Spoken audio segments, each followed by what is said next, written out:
YS Jagan ప్రభుత్వంలో ఎలాంటి ఆటంకాలు లేకుండా ఆరోగ్యశ్రీ పథకం ద్వారా పేదలకు కార్పొరేట్ వైద్యం అందించారు.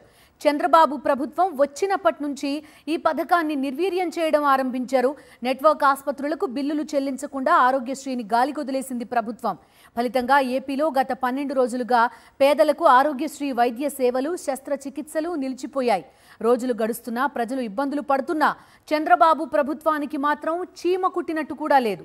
గుండె ఆపరేషన్లు ఆగిపోయాయి, క్యాన్సర్ చికిత్సలు నిలిచిపోయాయి, ఆర్థోపెడిక్ ఆపరేషన్లు ఆగిపోయాయి. ఇలా పేదవాడికి ఏ జబ్బు చేసినా ఇప్పుడు ఏపీలో వైద్యం అందడం లేదు. ఆరోగ్యశ్రీ నెట్వర్క్ ఆసుపత్రులు సమ్మెలో ఉండడంతో రాష్ట్ర వ్యాప్తంగా ప్రతిరోజు సుమారు 5,000 నుండి 10,000 మంది రోగులు పెద్ద జబ్బు చేసిన వాళ్ళు వైద్యం అందక ఇబ్బందులు పడుతున్నారు. అసలు పేదవాళ్ళు మా ఆసుపత్రికి రావద్దు, కూటమి ప్రభుత్వం ఆరోగ్యశ్రీ కోసం నిధులు ఇవ్వటం లేదు, మేము సమ్మెలో ఉన్నామంటూ ప్రైవేటు ఆసుపత్రుల ముందు బోర్డులు పెట్టేసిన అత్యంత దయనీయమైన దుస్థితి రాష్ట్ర వ్యాప్తంగా కనిపిస్తోంది. గత నెల 15వ తేదీ నుండి ఓపీడీ సేవలు నిలిపివేసిన ఆరోగ్యశ్రీ ఆసుపత్రులు ఈ నెల 10వ తేదీ నుండి పూర్తిగా ఆరోగ్యశ్రీలో అన్ని సేవల్ని నిలిపివేసింది. ప్రభుత్వ నిర్లక్ష్యం కారణంగా రాష్ట్రంలోని పేద మధ్యతరగతి ప్రజలకు ప్రాణ సంకటంగా మారింది. బిల్లులు చెల్లించండి మహాప్రభు అని పదే వేడుకున్నా ప్రభుత్వం పట్టించుకోకపోవడంతో ప్రైవేటు నెట్వర్క్ ఆసుపత్రులు ఈ నెల 10వ తేదీ నుంచి ఆరోగ్యశ్రీ సేవలను పూర్తి స్థాయిలో నిలిపివేశాయి. ప్రభుత్వం 3,000 కోట్ల రూపాయలకు పైగా బకాయి పెట్టింది. ఒక్కో ఆసుపత్రి 2 కోట్ల నుంచి 5 కోట్ల మేర అప్పుల్లో ఉన్నాయి. అప్పులు, వడ్డీ భారం పెరిగిపోయింది. ఈ పరిస్థితుల్లో ఉచిత వైద్య సేవలు అందించలేమంటూ అన్ని ఆసుపత్రుల వద్ద ఫ్లెక్సీలు పెట్టారు. మొత్తం మీద 3,000 కోట్లు పైన బకాయిలు ఉన్నాయి. వీటిలో 600 కోట్లు సీఈఓ అప్రూవ్డ్. సీఈఓ అంటే అత్యధిక స్థానం, సీఈఓ అప్రూవ్డ్ ఉంది.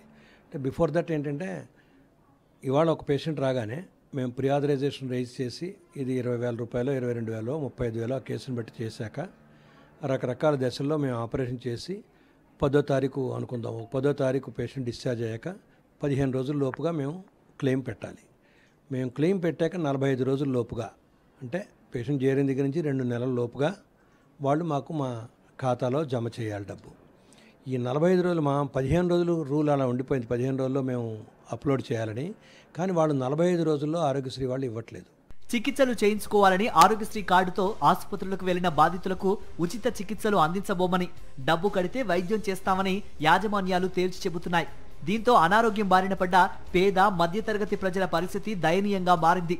ఎంత మొత్తుకున్నా కూటమి సర్కార్ కనీసం స్పందించకపోవడంతో విసిగి వేసారిన నెట్వర్క్ ఆసుపత్రుల యాజమాన్యాలు చేసేది లేక గత 12 రోజులుగా రాష్ట్ర వ్యాప్తంగా ఆరోగ్యశ్రీ సేవల్ని నిలిపివేశాయి. కొత్త కేసులను అడ్మిట్ చేసుకోలేదు. ఇప్పటికే ఆరోగ్యశ్రీ ద్వారా చికిత్సలు పొందిన వారికి ఫాలో అప్ సేవలను ఆపేశారు. దాంతో రాష్ట్ర వ్యాప్తంగా ప్రజారోగ్యం పడకేసింది. ఆరోగ్యశ్రీ అంపశయ్య మీదకు చేరింది. పేదవాడి ప్రాణం ఉంటే ఎంత, పోతే ఎంత అన్నట్టుగా రాష్ట్రంలో దయనీయ పరిస్థితులు నెలకొన్నాయి.